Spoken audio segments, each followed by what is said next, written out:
All right, it is that time once again, even though it's a Monday and it does not feel like it's that time, it is. This is the final day of the round of 32. We will just have 16 teams left after we tackle these 8 games in the college basketball world here at Awesemo.com. We're going to do what we've been doing. We're going to break down these games, DFS, betting. We've got everything that you need. I am Ben Rasa. We're bringing in the expert, Matt Gajewski. He is here. He is ready.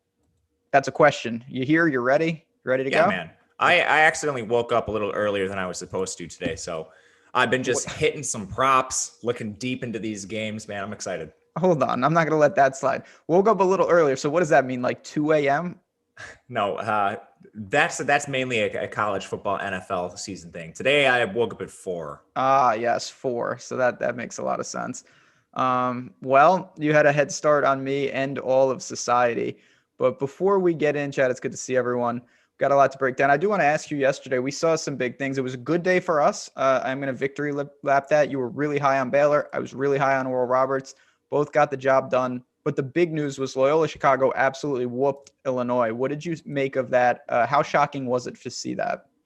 It was pretty shocking. Like watching Ayo Dosunmu, I think it was his worst performance all season long, which was tough to see. Just a lot of really tough turnovers for Illinois. But you can see Loyola's a disciplined team. They're going to give people problems moving forward. And I mean, they couldn't have had a better draw moving forward, in my opinion. That little region is just a complete disaster right now. It was almost 8, 10, 11, and 12. Like if Rutgers would have won, we would really be in anarchy. But honestly, even with Houston in there, I think Loyola, I don't know. I don't think it's crazy to say they're the team to beat. They looked fantastic. They know what they're doing. They're going to be a really tough out, and we'll see what Oregon State can do for them. That's in the future, though. Let's get to today. We've got a lot to talk about. Before I do, though, I want to mention our friends sponsoring the show, Monkey Knife Fight. There you have the player prop-based contest. They're easy to play, not a huge time commitment that the other DFS sites really force you into. And they have so many sports, NBA, UFC, PGA, esports, soccer, all of them available. So you can try out what you want. Get over to monkeyknifefight.com. Choose which games you want to play, what contest type, what buy-ins, all the options that you need. And even better, when you sign up, use the promo code Awesemo. You will get an instant first match deposit bonus of up to $50. Sign up today. A lot going on there. A lot going on here, though. You ready to dive into it? Yeah, man. Okay.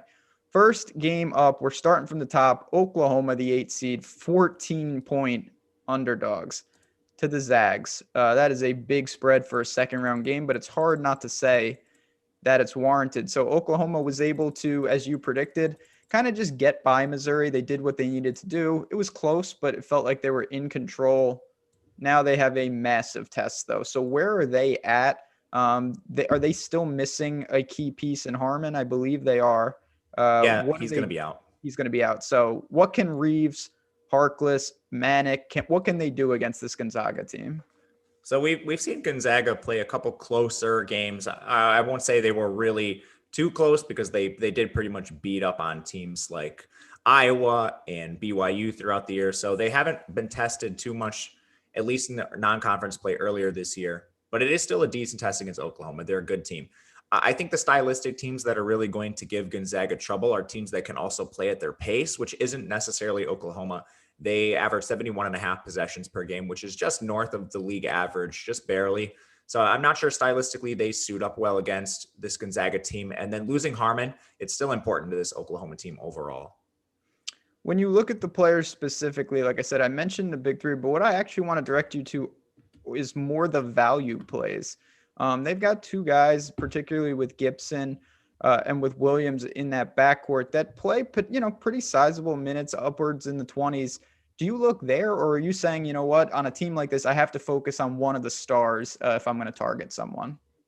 So with the pace here, I think Gonzaga is going to try to pace up Oklahoma. And if Oklahoma can't run and gun with him, they're just going to be dead in the water in this game.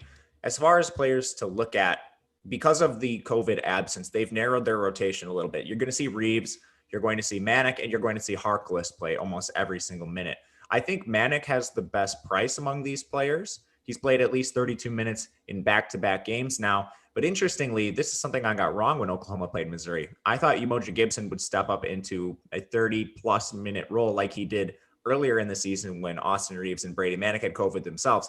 But instead, they went to more of a committee approach using Alondas Williams. Even Jalen Hill and Victor Iwalker played at least 17 minutes in that last game. And it was a 3-game low in minutes for Umoja Gibson. Wasn't in foul trouble. So I think he's a little more risky than maybe I anticipated in that first matchup. Do you think that has anything to do with just like a personnel issue with against Missouri specifically, and they may go smaller here? Or do you think that's kind of how they're going to approach it again? I've been trying to figure this out. I think they'll probably still try to take a committee approach, but Gonzaga is going to play fast. I'm not sure if you want guys like Victor Iwalker and Jalen Hill out there for that reason. It makes me think Gibson maybe sees a little bit more minutes here, but again, it's just speculation at this point. It already surprised me what they did in the previous game. Mm-hmm.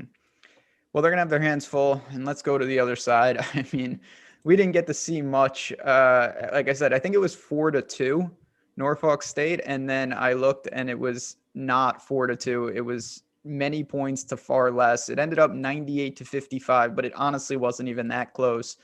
No surprise. And you've mentioned this, the guys Kispert and Suggs and Timmy, they weren't playing late in that game and they didn't need to. Clearly here, Jalen Suggs will play more than 18 minutes. Where are they at though? You've got 4 guys north of 7K here, 1 north of 8K. How do you approach Gonzaga with their high-powered offense? They have the highest implied team total on the slate. That's fantastic. Like you mentioned, a lot of the minute totals are depressed just because Gonzaga has a tendency to blow out their opponents. They haven't even played a game in their last 3 with a margin of victory less than 10. So studs like Kispert, Timmy, and Suggs, they're going to play every single minute in competitive games. I think just based on price alone, Suggs has to be the best play. All of their usage rates are within 1% of each other. So I'm typically looking to the players that ultimately are a little bit cheaper in this offense. However, Oklahoma does have one glaring weakness on defense, and that's against 3-point shots. Very strong inside with players like Manick and just their interior presence, but you can't shoot the 3 on them. They rank 256 in 3-point defense. That benefits Kispert, who is their sharp shooting 3-point shooter this year. I ultimately have no issues going with any of the big 3. My preference is Suggs because he's the cheapest. Yeah, you mentioned that, and that was stylistically against a Missouri team that, I don't know, I never really think of them as a 3-point shooting. This is going to be a totally different scenario. Is there anyone on Gonzaga as you work down? Maybe they won't see as many garbage minutes, but there's still guys in the rotation that are far cheaper. Or is this another situation, as we talked about with Oklahoma, you're sticking to the premier options? I think you can go down to Nembhard at 5,500. They started him towards the end of the season, and he's played over 30 minutes a bunch of times, just not recently in their blowouts.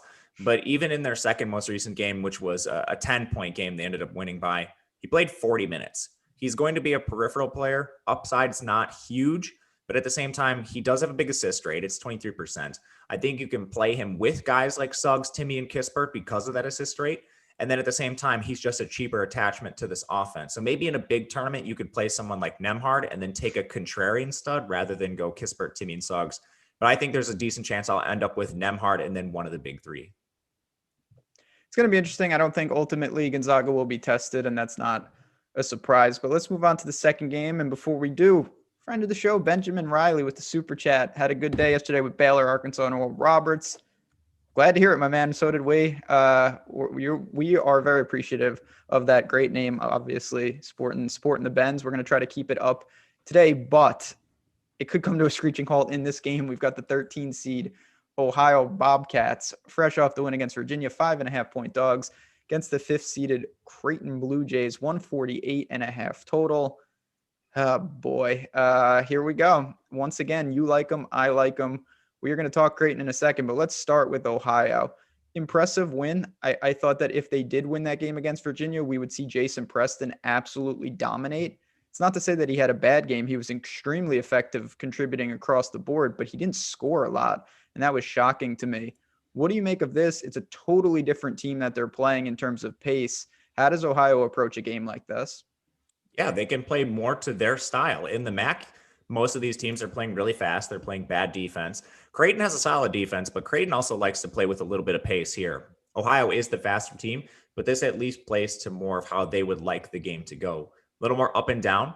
So because of that, it's fantastic for DFS, but I still think you are getting some value on the Creighton side. They played 2 bad games in a row now, not only against Georgetown, but in their most recent game against UC Santa Barbara, which maybe they should have lost that game, but we have this long body of work with Creighton this year. They've beaten a lot of really good opponents and finished first in the Big East regular season. If you told me coming into the tournament we were going to get Creighton as a 5-point favorite over Ohio, I would tell you were crazy and this line should be close to 10. I mean, what's there to say? I'm with you. Now, looking at Ohio, you mentioned this, and I totally agree. They are going to be able to play more to their natural style here, but I think Creighton is a better version of that. And we'll get to that in a second, but Ohio's got weapons, not just Preston Vanderplas. He played the entire game against Virginia. He was absolutely key, 7 of 15, 17 points, 5 boards, 4 assists. 7,200. Do you like him again here? I liked him a lot more at his previous price. He got a $1,000 price hike after that phenomenal game, but it's hard not to like these players on Ohio. The game environment's much better. Overall, the total is 149, and they have such a narrow distribution of minutes. All 5 of these starters are going to play at least 30 minutes. And when you look at Vanderplas, it's him and Preston playing literally every single minute. Between those two, they've played at least 37 minutes in each of the last 3 games. And Vanderplas has fantastic peripherals. He's involved everywhere. He has taken 23% of the shots. That's amazing. But then he also records 17.5% of the boards and 34% of the assists last 3 games. So just a hyper involved player. And you do save $2,000 by going down to Vanderplas over Preston. Do you continue saving with Ohio in terms of, you mentioned those two. Is there anybody else in the 4K range or even cheaper that you may look to in the spot? There is. I think you can get to Dwight Wilson, 5.8K. He stands out as a solid price-adjusted play within the offense. 18% of the shots, 24.5% of the rebounds last 3. And even someone like Ben Roderick, he's played at least 27 minutes in 3 straight games. Today's slate doesn't have fantastic value options. So at 4,700, he's going to be a little bit more of a ride or die play because he just takes 19% of the shots and he's barely involved anywhere else, more of just your spot-up shooter. But with that comes some upside too. So I don't hate him as a value play, but ultimately I prefer the big 3 in Wilson, Vanderplas, and Preston. One last guy before we go to Creighton. This is a guy that caught my eye just digging through the numbers. London McDay played 36 minutes. He didn't shoot well. But if you're out there for predominantly the entire game at 4,300, I know the usage isn't through the roof, but is that someone that you think could contribute enough to be in the conversation? Yeah, I think a lot of people are going to go to Hakeem Hart on Maryland because he also played 36 minutes. But the usage for these two guys is basically identical. They're the last man on the floor, and they're going to get there just through minutes alone. So with McDay at the 72-point implied team total, I think you can certainly play him as just a pure value guy, just a questionable ceiling probably.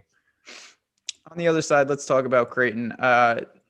It was an interesting game. It's always interesting with them. They blew it open to 11. I thought we were safe. Then they almost and probably should have lost that game.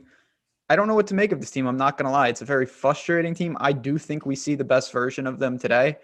Zagorowski did his part, and I assume that he's going to do his part again today. He's got a price decrease of $800. To me, that's kind of interesting considering he was really good against Santa Barbara. Let's start with him. Do you like him leading the charge today?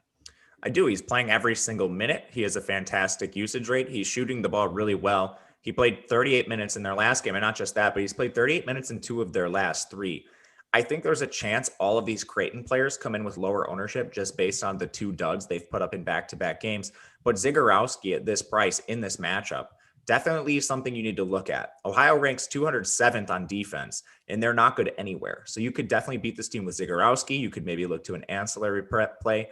And Zagorowski's been fantastic shooting the ball all year, 42% from 3. I love the price on him, and if he comes in with lower ownership, he's somebody I'm going to be targeting. Looking at the rest of this Creighton team, they've got bigs in Bishop and Jefferson. Bollock, I messaged you during the game complaining. I don't understand. 1 for 7 from 3. Where are these guys at? I mean, Bishop and Jefferson certainly are doing their part, but Mitch Ballock, he used to be an extreme sharpshooter. He still contributed, but 1 for 7 from 3, that's an absolutely crucial part of their offense that they have to get corrected. For sure. I think he is a little bit of a buy low here. He's 5,600. So I think there's some better value plays on the slate. But his peripherals and stats actually surprised me a little bit in their last 3. He's taking more shots than I expected. You mentioned the 1 for 7 in their last game. He's had 16% of the shots in their last 3 games. He's also fairly decent in the periphery with a 24% assist rate. So he's playable. I wouldn't say he's preferred. He definitely has struggled with efficiency recently. So you kind of have to plug your nose and just hope for regression with him. Yeah, I don't. Again, in Ohio, looking at their defense, pedestrian, defending the 338th in the country, kind of middle of the road. I do think Creighton can have success from the outside, but is there anybody else on this team, or is it really, you've got Zagorowski and the rest of the players are kind of at their price? That's exactly how I would put it. Mahoney might be a little bit of a buy low. We've seen him really struggle recently. Still has a 20% shot rate, and he has the second highest usage rate on the team behind Zagorowski. So you could maybe look to him. Minutes are just a little concerning. They seem to be the least secure among the starting five on Creighton. And we do, chat. We're going to try to keep this run going. I'm afraid to say it out loud, but we're going to say it. We both like Creighton laying the points, do we not? I already bet it. As did I. So we are locked in. No turning back now. And we're going to see what we get. All right, moving on to the bottom of this little pod. Another game that I really like, USC, the 6 seed. They are a 1-point favorite over the number 3 seeded Kansas, 134.5. Let's start with the Trojans. It was, I guess, a minor scare in the first half against Drake. Then they really accelerated. We did what we knew. You had talked about this. Lean on that front court. Mobley was great. Too much size, and that's really the theme of this game to me. They were terrible from the free throw line again. That's going to end up costing them. I just don't think it's going to be here. So let's start with Evan Mobley. He's $9,500 coming off a double-double once again. Where does he rank in the priority list today? I think it's hard to get these 9K options just because of the value plays you mentioned. They're just a little less secure than we had yesterday and even on Saturday. Mobley has to be considered, but overall, this game environment leaves a little bit to be desired. As the 1-point favorite, they don't even have a 68-point implied team total. So while Mobley still has a fantastic matchup here, I just think there's a little bit of opportunity cost when you can take some phenomenal 7K players like Zagorowski, who I think have a similar ceiling to Mobley in this spot. But he does have enormous advantages, not only because he's going to be a lottery pick, 7-foot monster averaging 16 points and over 8 rebounds a game, but Kansas is still weak in their front court because of that COVID scare they had in the conference tournament. I think that's going to be the theme of the day. I will say I have a free article posted on Awesemo breaking down this game in full. It's one that I like, and I do lean to the USC side of it. I think too much inside. But besides Mobley, what about the other Mobley? Certainly cheaper, $4,100 discount to him. You have Edey. What else for USC do you think is in play? I think Isaiah Mobley, the cheaper Mobley, is a pretty solid GPP play for the reasons that we like Evan Mobley, his brother. Both of the Mobley bros have size advantages over McCormick and Wilson, and that's considering we don't know how much those guys are going to play. So their coach came out before their first game against Eastern Washington saying he wanted to get McCormick out there for about 15 minutes, and they nearly lost the game, so McCormick ends up playing 25 minutes. Jalen Wilson, this will be his first appearance back. And just like David McCormick, these guys have been in quarantine for the better part of 10 days now. Of course, they haven't practiced, but who knows what kind of physical shape they're in whatsoever. Already playing with size disadvantages to both Mobley brothers. I think this is a spot you could look to Isaiah as a nice GPP play. And then let's go to the other side because, I mean, like I said, USC, we know what they're going to do. Maybe they get some contributions from the outside, but to me, that's kind of gravy. They need to pound it inside. Kansas, it was a weird game. At the beginning, it looked, wow, they may be in trouble here. The two brothers for Eastern Washington, who I didn't know anything about, are awesome. They look awesome, and I can't wait to see them next year. And then McCormick, I guess he wasn't supposed to play 25 minutes, but man, did they need every one of it. He responded. He absolutely dominated, 22-9 inside. You've mentioned Jalen Wilson. So where is Kansas? I mean, first of all, on the DFS side, it's pretty bunched pricing. You have 4 guys in the 6K range. McCormick at 7,600. Is his minutes going to be elevated to the point where he's playable now?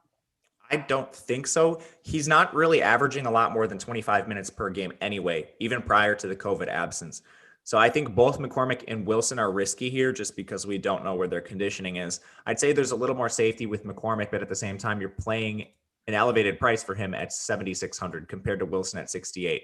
Then you factor in the tough matchup. Both of these guys are going to be facing that the USC interior that ranks second in the country in overall defensive efficiency. Not to mention on the other side, I don't think it's far-fetched to think that Mobley causes some foul trouble for this front court. It's just a really tough spot for them. What about Abaji? What about Garrett? I mean, where does the production from Kansas fall in this game? I think they're going to have to lean on the 3 guards, and they've been doing that for at least a little bit of time now because of the COVID absences. So Agbaji, 39 minutes. Garrett, 33 minutes. Brown, 39 minutes himself. Brown actually has a decent amount of size, so he kind of helps a little bit with the COVID news with Wilson and McCormick. His rates have increased. He'll mostly be a peripheral player. 17.5% of the rebounds in their last three, 21% of the assists. I don't mind Brown's price. Between Garrett and Agbaji, Garrett is the better shooter, and that's really how you have to beat USC because they're so strong on their front court. USC does rank 196th against opposing three-point shooters. Agbaji shoots over 40% from three. I'm not sure if they dedicate more coverage towards him because of this or what happens, but Agbaji, 22% shot rate, 15% rebound rate, and 18.5% assist rate. He's involved everywhere, and he could be worth the price. I'd say he's a middling play. Yeah, and he's going to be, I think 40 minutes is in the range of outcomes today for him, no doubt about that.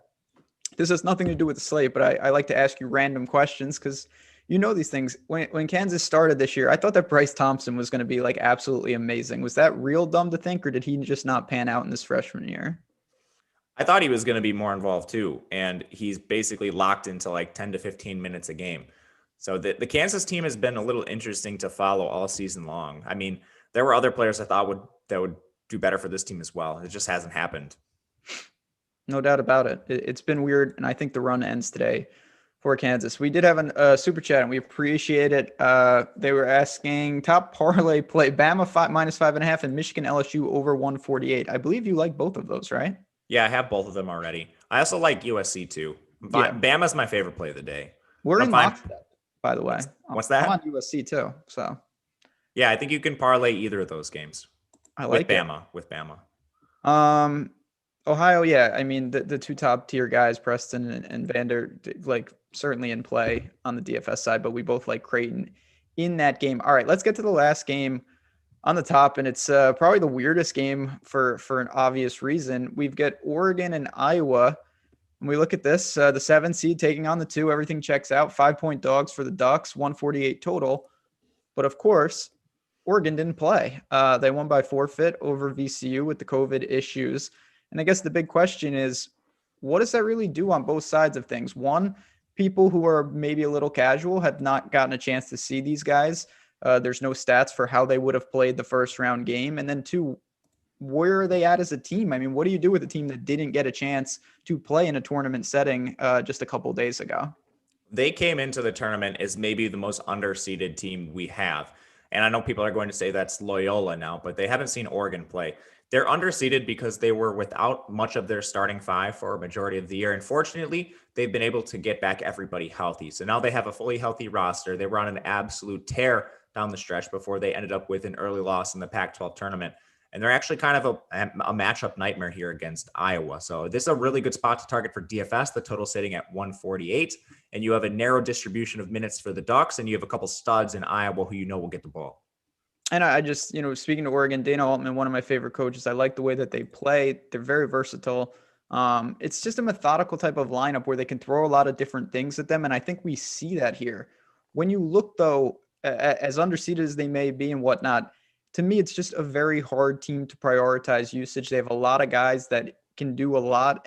It's still the minutes are tight.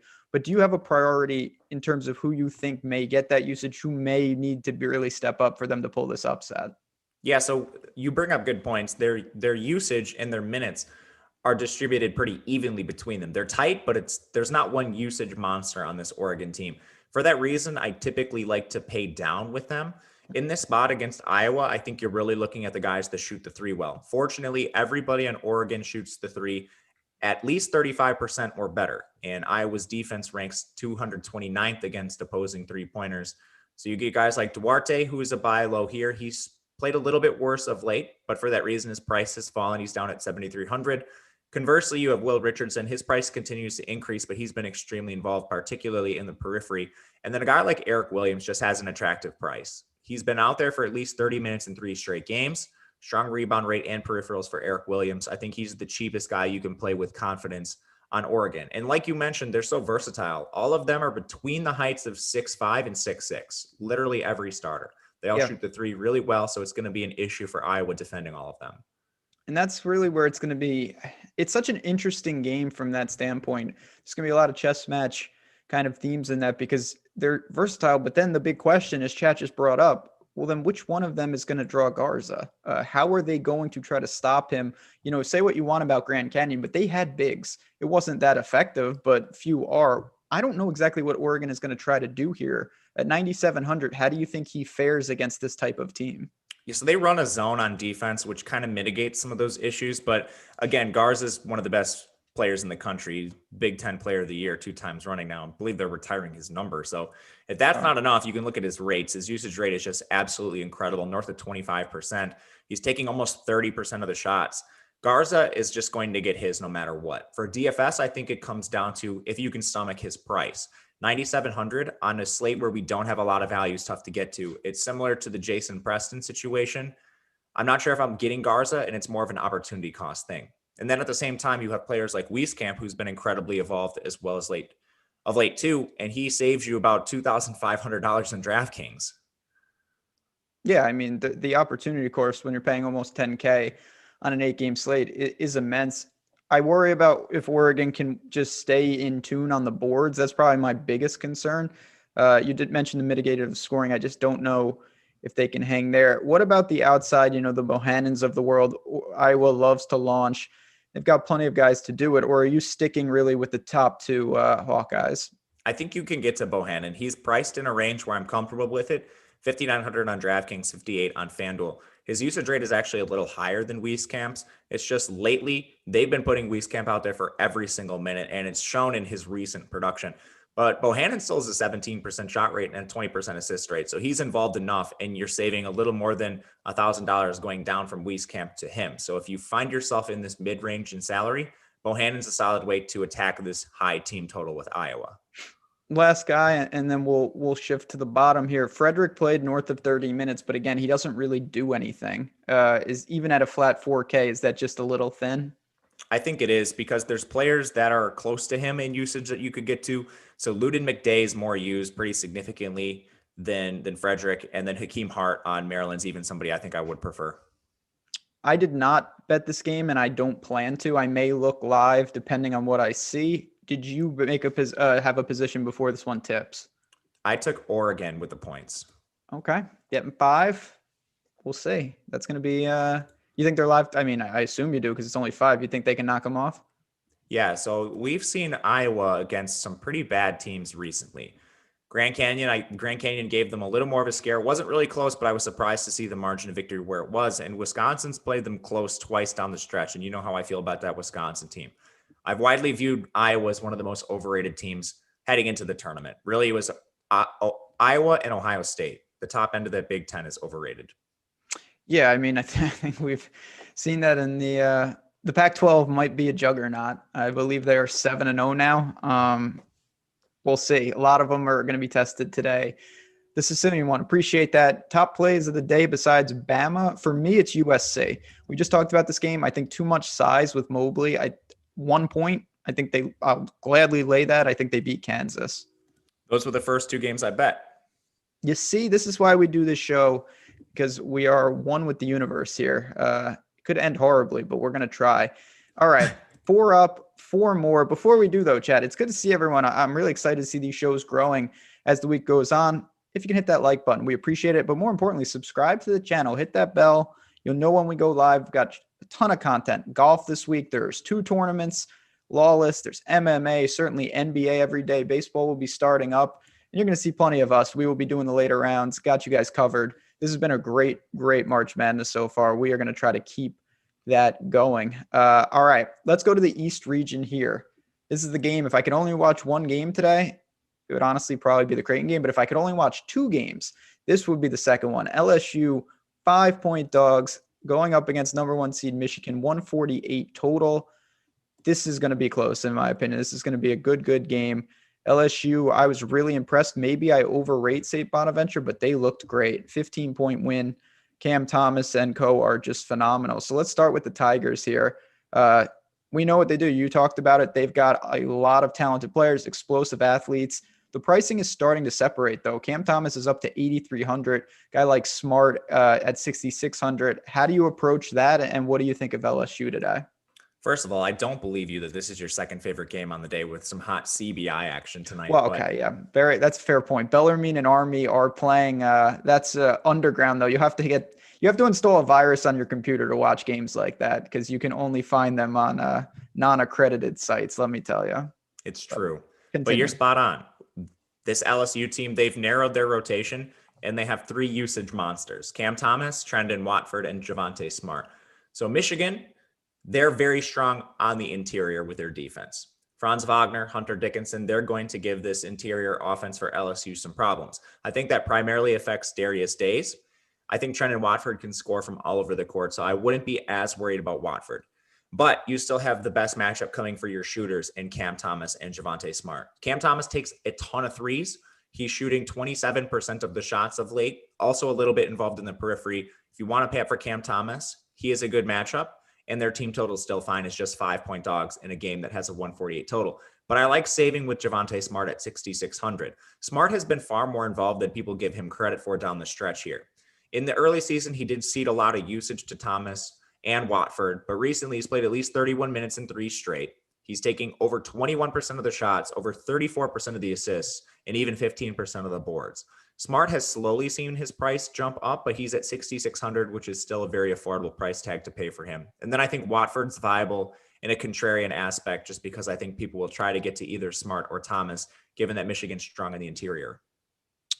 Yeah, I mean, I'm gonna throw my support behind Smart in particular. You're getting the discount.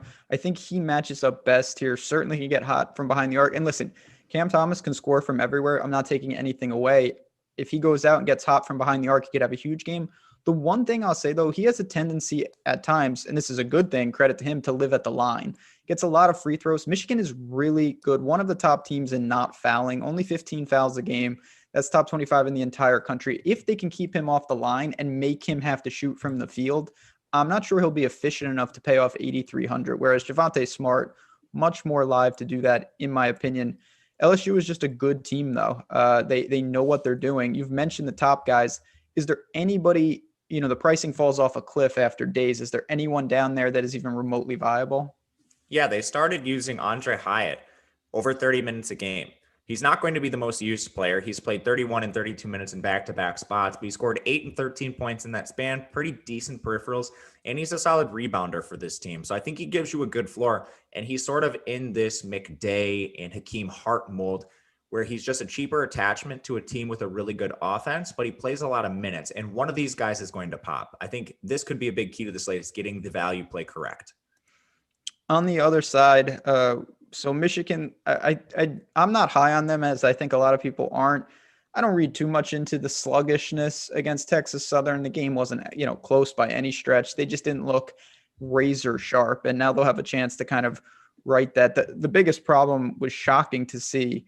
I mean, Hunter Dickinson was in major foul trouble. He was turning the ball over. He was not great. Him and Wagner will have to be much better today, and I think they will be in a lot of regards. So where do you start? $8,100 for Wagner, Dickinson 75, Mike Smith 75. How do you approach the Wolverines? I think Dickinson and Mike Smith in particular are overpriced. Dickinson hasn't played very many games with a true minute ceiling. In their second most recent game against Ohio State in the Big Ten tournament, he did log 31 minutes, which was positive to see. I think we could see him play 30 minutes again. You mentioned the foul trouble. So if he does get 30 minutes, his rates are going to be good enough to get you there. The best matchup against LSU comes in their interior, where they rank 240th. Now, I'm still a little worried about the minutes here, so I think I would rather just find the 600 to get up to Franz Wagner. But then once you get up to Wagner, you're dealing with some real opportunity cost in plays like Zagorowski that just have much better matchups that I'm more willing to get to. Mike Smith is still priced up after he just had that absolutely amazing game in the Big Ten tournament. He's typically priced around $5,000. So there's absolutely no way I'm paying the season high price for Mike Smith. Eli Brooks kind of fits that mold too. The prices on FanDuel were much more attractive for these players, right around 5K. On DraftKings, I think they're just a pass. Just to kind of tie up what Michigan's all about right now, I mean, have they done anything with Livers minutes that has thrown you off, or is this kind of what you expected in terms of kind of trying to seed that production? When they've dealt with injuries earlier in the year, they basically turned it over to Chaundi Brown, which is what I expected them to do, just play a little smaller. but we've actually seen an uptick in usage for Brandon Johns, one of their big men. He's played at least 24 minutes in back-to-back games. Not really enough to be usable himself for DFS, and his price is also pretty bad, but just not where I thought the minutes would go. I thought we would see more Chandi, but we've actually seen more Brandon Johns. Tough game. You mentioned that you do like the over, and I assume that's because you think that these teams can score. Yeah, both top 20 offensive efficiency teams in the country. LSU's outside the top 200 in defensive efficiency, and Michigan lost a really good defender in Isaiah Livers. Do you think in tempo wise, I mean, LSU wants to play faster than Michigan, but you're not really worried about kind of pace in any regard in this spot? Not really. LSU plays extremely fast, and Michigan's only slightly below average. They're not a Virginia. They're not one of these very slow teams, a Villanova, where they're really trying to slow the pace. They're actually pretty close to average. Villanova last night, pretty good. That's neither here nor there, though. I'll say, man, it should have been Purdue, but you don't have to tell me twice. Freaking, if Baylor can't do it this year, I whatever. It doesn't matter. Anyway, let's move on to a game that's really honestly confusing me. A couple of days ago, easy to say this now, but you know what? We said it then, so I can victory lap it. We both said that Colorado against Georgetown, we didn't get that spread, and 50-point beatdown later, it worked out perfectly. I'm a little surprised that they're not getting more love here. The 5 seed Colorado is a slight dog, plus 1.5 going up against Florida State, 141 total. One of the most interesting games on the slate. So let's start with Colorado. They looked absolutely phenomenal. It's easy to do that when you're shooting the lights out, and they absolutely were. 23-point victory against Georgetown. They pulled the starters late in that game, but McKinley Wright was in full control, 13 assists, just did whatever he wants. He is also 8,500. So you've mentioned Zagorowski, Cam Thomas, some of these other players. Where does he fall in that top end tier on this slate? I think he's a contrarian option you can look to. He's going to be used a lot more than what we saw in that recent game. They definitely pulled him a little early. He's typically going to play 35 minutes. He has an average shot rate, but he really gets there with his peripherals. And like you mentioned, they're a great free throw shooting team. The overall game environment isn't quite as attractive just with a lower total. And we have 4 games that are totaled at least 148. So I think he'll be contrarian, and because his usage is high, you can look to him, but I would certainly prefer most of the players we already talked about in your low risk contests. The problem, listen, I think Colorado's a very talented team. I think they can have success today. Do lean them in the game. The problem, though, on the DFS side, at least for me, just looking at this, if I was going to attack it, they have so many guys that are very bunched up, and the pricing kind of reflects that. You have McKinley Wright at 8,500. Their next highest price guy is 5,000. And then they have 4 other players in the 4K range. They run a lot of guys out there. Do they have a second weapon that is a clear established, or is it really a committee approach? They don't. A lot of people might look towards Jabari Walker after he just shot the lights out in their last game, but he's only played 20 minutes in one of the last 3 games. And everybody else is a mid-20 per minute game type player. I think Deshaun Schwartz would be the next guy I look to, but he's basically capped at 28 minutes in reduced usage. So it's kind of a situation to avoid for me. You feel the same way about Batty? Yes. Okay. Yeah, just Walker. I mean, you can just see it from the game log. The old 9 of 10, 5 from 5 from 3. He also should have probably been ejected. That's neither here nor there, but it's really tough for me to look there. I guess the last thing I want to just ask you on Colorado is, I mean, how do you think, FSU is so athletic. They also run a ton of guys. I mean, is this kind of just a straight up game, or do you think there's an area that Colorado really will try to attack, whether it's, threes, pound them on the inside, slow the tempo? Where do you really see them going? Yeah, your best matchup against Florida does come by shooting threes. And luckily, Colorado is a pretty good shooting team. We saw that in the last game. I mean, they shot incredibly well. I don't think it's going to be the same type of performance by any degree. But Colorado, a very good shooting team. We've talked about their free throws a lot. I do think that's how you beat FSU.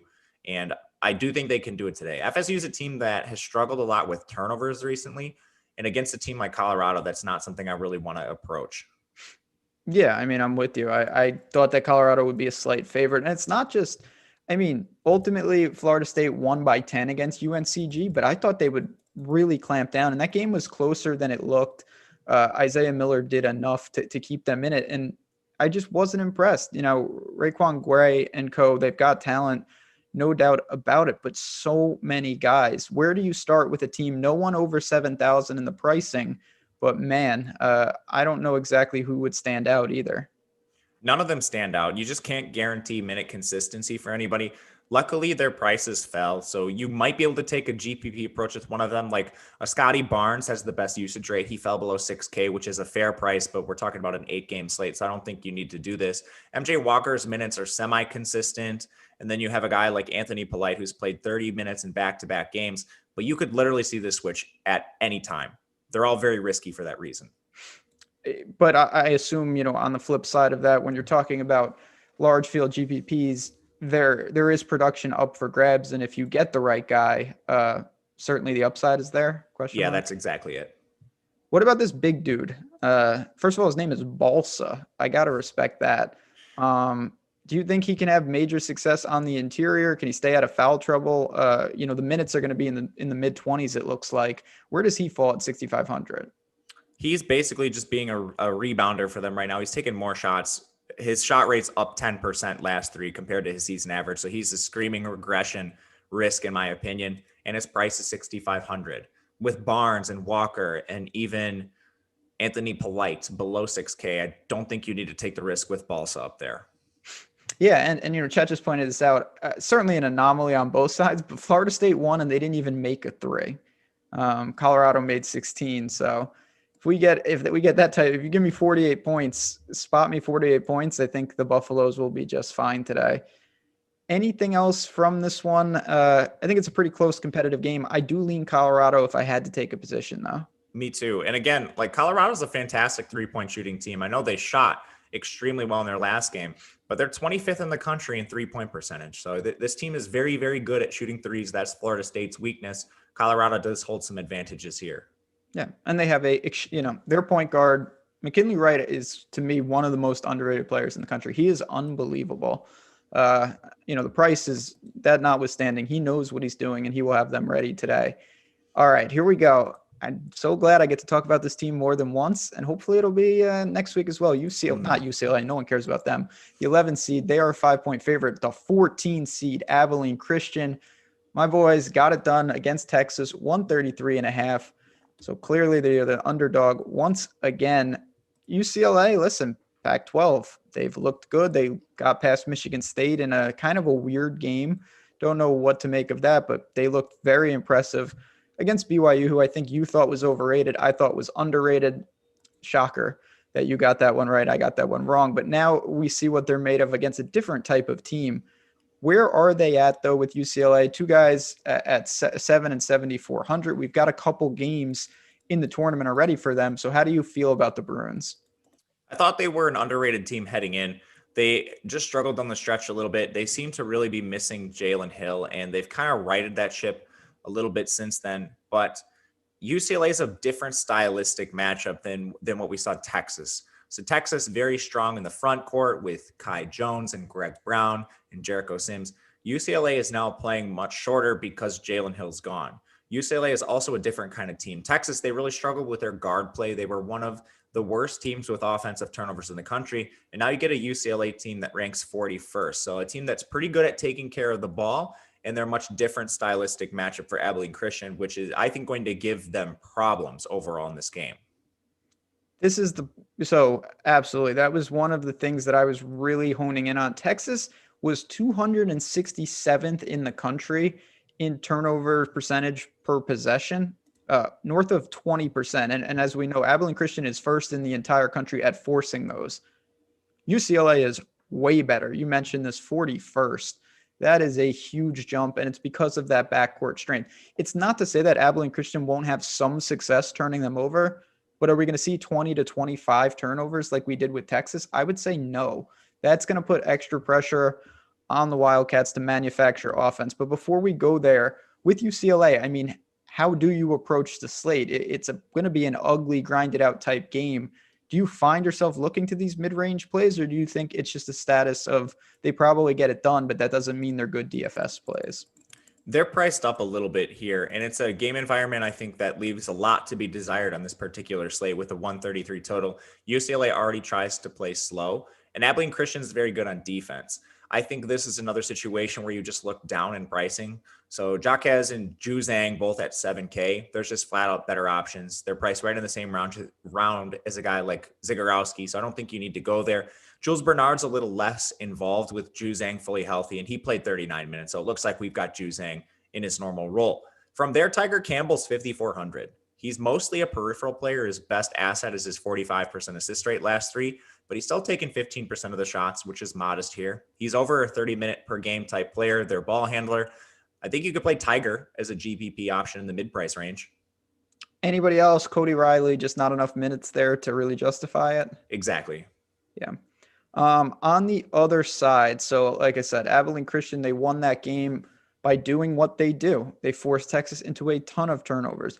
Their offense was ugly. They got it done late, but this is another team. It is very difficult to peg down what they're doing, and it's no surprise that because they play such a aggressive style that they've got a lot of guys that they can throw out there. To me, it's a tough sell of where you would want to go. I mean, Reggie Miller, Pleasant, Cole, what do you do here with a team that has different bigs to go to and doesn't clearly have that one guy? For DFS, I think it's an impossible target unless you're just playing the biggest GPPs. 64-point implied team total. None of these guys average a lot more than 20 minutes a game. Even a guy like Reggie Miller, who has the most consistent minutes, is only taking 7% of the shots this year. He has an 11% usage rate, almost all of it coming in the periphery. From there, you have a guy like Corian Mason, minute inconsistencies there, but he at least has the shot rate at 5K. Maybe he's someone you look at. Or Joe Pleasant, he's upper 20s in minutes too, a little more consistent across the usage categories, but even they sometimes struggle to hit 30 minutes. So it's just a little bit more of a gamble than some other plays on this slate. Yeah, and just to add to that, the minutes are in flux, and even what these guys do, their roles are in flux. Take someone like Corian Mason, he has shot volume, but a lot of times, when you combine his rebounds and assists, you're getting like 3-4 total. That's just a tough sell. Even at flat 5, you're going to need a bunch of steals. And again, that's going to be down with the turnovers probably being kept more in check today. I am not going back. I'm not going to bet this game because I would never bet against Abilene Christian, but I'm also not betting them. I think that this is a much tougher matchup. UCLA has the exact type of personnel I wouldn't want if I was Abilene Christian, whereas on the flip side, I thought Texas had the perfect team. Talent-wise, we knew they were strong, but the personnel really didn't add up when you're playing that style. So this is a much tougher test. 133.5 point total is the lowest of the 8 games. And I think you're kind of saying this may be a target here or there on UCLA, but that's about it on the DFS side. I agree with everything you just said. I have been looking at UCLA because of their strong matchup against this team, but ultimately, I think it's probably close to accurate. This might be something I try to hit live if UCLA drops a couple points early in the game. Yeah, fair enough. All right. We've got one last game on the slate here. Then we will get to kind of an overarching. We'll get some DFS plays. We'll talk a lock of the day, and we'll bounce on out of here. But again, so much more content coming up. Jason Roslin and the golf team, they'll be diving into the WGC, the NBA guys tip-off show. I won't be on it, but I'll be on it late in the week, trying to keep my streak going of hitting random NBA props. Always a good time. But before we do that, let's talk Maryland, the 10 seed. Bama, the 2 seed, 5.5 point dogs for the Terps, 138.5 total. It felt like the whole world in a way was on UConn. They were a dangerous team. Book night, credit to Maryland, did what they had to do. They looked pretty good. And they're just a team that we know the talent is there. It's just one of those teams. It's hard to peg the production. They've got a lot of guys that want to shoot a lot of threes. Where are they at? And certainly I assume you think against Bama, this is going to be a whole different ball game. Yeah, they don't shoot the three very well, even though they try to do so. I think this is a really tough matchup for Maryland. They're outside of the top 100 in both offensive and defensive efficiency. And Bama's a different animal. I think Bama's going to struggle against teams that have like big athletic bigs. Maryland doesn't really have that. Do you look at with Maryland, because I talk about, agree with everything you said, no doubt about it, but they've got a lot of bodies to throw out there. They've got guys, I just don't know. When you look at Ayala, when you look at Wiggins, even Scott, it almost has like an Oregon feel to it in the sense that somewhat interchangeable. It's not defined positions, but at the same time, I just don't know how effective any of these guys will be. Do you have a preference? Are you just going with cheapest available, or do you say don't even mess around against Bama? Typically, you're seeing Aaron Wiggins as their most expensive player. Maryland is a tight distribution of minutes. He'll play every minute. He has the best usage rate on the team, and now he's a little cheaper than Eric Ayala. He has accounted for at least 20% of the shots, rebounds, and assists in their last 3 games. So he's just a contrarian stud that you can get at a slightly discounted price. Terrible game environment, so I wouldn't say his success is the most likely outcome. But whenever players have this much usage, I think you need to at least take a look at it. On the flip side, oh, actually, let's talk about Hakeem Hart. I've seen his name a couple times in chat, and you mentioned this earlier in the show. You see the 36 minutes, you see the $4,100 tag. Where is that? I mean, clearly he's in play. I think we know that, but do you think ownership is really going to mass there, and do you think it's warranted? He's just cheaper than some of the other options. Like, he's a little cheaper than McDay. I don't see them being drastically different plays. So I think it just comes down to Hakeem Hart being 4,100, which is just a little cheaper than the other ones. But if Hakeem Hart gets the ownership, I think you just pivot to another one. I legitimately think Hakeem Hart might be the most owned value play. Yeah. And listen, on an 8-game slate, that could be it's pretty sizable ownership. All right, let's go to the other side with Alabama. I'm not going to call it a real test against Iona. It was close in the second half for a little while. Then they showed why they're a 2 seed, blew it open, won comfortably by 13. Herb Jones, $9,000. Your favorite play. You love this guy. Where does he fall? Is he just too expensive? He's just too expensive. I love Herb Jones. He's been an absolute monster recently, not just in the SEC championship, a very good game against Iona. He's just $9K. And we know this Alabama team, they're going to have other players that are involved. John Petty, 6.2K. John Petty's been shooting the ball a little bit worse than his season average lately. He's a buy low. You have Shackelford, who only got 29 minutes in their last game, which is a bit of an anomaly for him. He's typically north of 30 minutes per game. I'm comfortable with both of those players as more of your value range than getting up to Herb Jones at 9K. Love Herb, but I think you can get the cheaper options on Bama.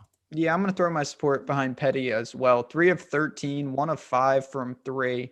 Those were pretty good looks. They just didn't go in. 6,200, reasonable tag. I don't think that Maryland will do anything too surprising defensively. Alabama will have the looks. It's just as simple as can they convert them? As we look down, is there anybody else, in the 4K range for Bama, any value there to be had maybe as like a pivot off someone like Hart in the same game? I think there's, as far as pure value plays, there's probably not too many. And let's talk about, you've mentioned that you like Bama laying the 5.5, correct? Yes. So ultimately in this game, you think they just kind of clamp down? I mean, how do you see it going? Is it in terms of correlating it with a 138.5 total? Do you see Bama just really doing their part, outscoring them? Do they clamp down and just expose Maryland? Is it one of those type of games? How do you see it going? Yeah, so Bama has very significant advantages everywhere on the court, offense and defense. Maryland's not a team that plays with a huge big guy, and Alabama's typically playing a little smaller, and they're very versatile. With a player like Herb Jones, who's north of 6'8", he can also handle the ball, which is really important here. Then at the same time, for this Maryland team, they've struggled at times this year against teams that are fast. And it's not just the good teams that are fast in the Big Ten. Like, they drop games to Penn State, who's notoriously a very fast up-tempo team. But obviously Penn State, one of the worst teams in the Big Ten. And that's just one example here. So Bama has been able to play with incredible pace this year. Maryland struggled against it. I just don't see any way Maryland stacks up here. And UConn, the team they beat, is a very slow team. There you go. UConn, very disappointing, but tough game. I may jump on. This is not one. So I had only made a couple bets before the show. I had bet USC, Creighton, and Colorado, but I may tell you on Bama, come on board at 5.5. So we'll see. Love it. Got a couple minutes left here. Let's just go quickly to the favorite DFS plays. We do this every show to kind of wrap it up. You've mentioned a lot of guys here who are in pretty good positions. How do you see the slate going as a whole? I mean, some slates, there's more stars and scrubs. Others are more balanced. Where is this really going as you see the 8 games? I think it's a little more balanced because you have just some incredible studs that are priced below 8K. So yesterday, for example, there were a couple guys I really liked in the 9K range. But today, there are the 9K plays, but there's not the value plays that coincide with them. Meanwhile, you have a guy like Jalen Suggs priced below $8,000, and he is the single best price-adjusted play on the entire slate in that huge pace-up spot against Oklahoma. They have the highest implied team total. The game is totaled for over 154 points himself. Love Jalen Suggs overall as a play. Is there anyone really? I mean, is Hart the obvious value? We've talked about that, but there's no one really in the threes. Certainly if you want the full projections, you can hop on in, join Awesemo. We still have that package up. It's in the description. You can get Matt's proprietary projections, everything that we've got here going on. But just looking at them right now, I don't see much of extreme value that stands out. There isn't. I think you're looking at some risky plays. Like McDay's one we mentioned, Hakeem Hart is another. It's basically the fifth starters on some of these teams, the glue guys, the players without a ton of usage, but you're just looking at them because they play a lot of minutes. There's a few of them, and it might come down to them on this slate. All right, one question, and then we'll get to the lock of the day, and then we'll bounce on out of here. A question from chat. Would you play Wieskamp and Peterson or Barnes and Wiggins? I think it's probably Wieskamp. He's my overall favorite play of that group, but it's close. Peterson. So Peterson, I'm guessing you're talking Drew Peterson for USC. He's not really a guy we talked about a lot on this slate, but he has played pretty consistent minutes lately. He's played at least 28 in 3 straight. His rates are middling, but I think when you're talking about all those middling plays, Wieskamp just is the far and away the best stud in that group. Yeah, and as you mentioned, the minutes with him have been impressive to say the least. They're lucky they still have him healthy. If they were down him as well as the other injuries, this would be a whole different team, and we'll see. But all right, we've talked about some of these games, so let's just quickly summarize it, and then we'll call it a day and get to these games. Your lock of the day, if you had to one bet, is it Alabama? Is it somebody else? Where do you go here? It is Alabama. Alabama. Trust them. Is it more just a product of them? I know you're really high on them, or do you really actually like the matchup with Maryland as well? It's a great matchup for them against Maryland, but then this Alabama team is just far and away more athletic than this Maryland team. I'm going to a game, again, it's a team that, I'll be honest, I wasn't sure how I felt about them going into the bracket, but I just don't like Kansas at all now. I'm going to go and I'm going to lay that point with USC. I really feel strongly that Mobley will have a sizable advantage over McCormick, Wilson, whoever. God willing, if it's Mitch Lightfoot, just forget it. He will absolutely torch those guys. There is no chance to slow him down. I worry about teams that can't shoot free throws. We see, I'll cite Oral Roberts, who I liked yesterday. It's so refreshing to see a team get to the line late and they're just not going to really let any points slip away. That is not USC. But I think they whip them on the boards. There will be a rebounding advantage there after there wasn't against Drake.